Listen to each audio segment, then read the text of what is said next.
আমাৰ গুৱাহাটী IITৰ তত্ত্বাৱধানত এটা অভিলাষা নামৰ এক আঁচনি তেওঁলোকে ইতিমধ্যে কৰি বিভিন্ন জিলাসমূহত তেওঁলোকে গৈ জিলা প্ৰশাসনৰ লগত মিলি পেলাই যিসকল ছাত্ৰ ছাত্ৰী উদীয়মান ছাত্ৰ ছাত্ৰীৰ ভৱিষ্যতে বিভিন্ন ধৰণৰ কেৰিয়াৰ তেওঁলোকে ল'ব বিচাৰে, IIT হওক, NIT হওক বা আপোনাৰ মেডিকেল হওক বা অন্যান্য যিখিনি আছে, তেওঁলোকে এটা ধুনীয়া কাৰ্যসূচী লৈছে য'ত ছাত্ৰ ছাত্ৰীসকলক মটিভেশ্যন কৰাৰ লগতে কেৰিয়াৰৰ কাৰণে তেওঁলোকক গাইডেঞ্চ দিয়ে।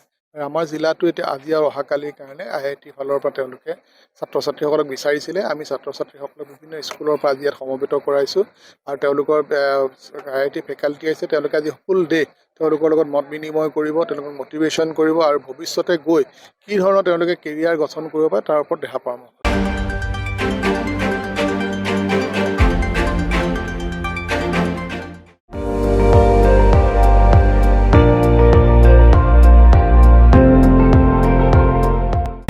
আপুনি চাই আছে ND24, সৰ্বশ্ৰেষ্ঠ নহয় সৰ্বোত্তমৰ দৌৰত।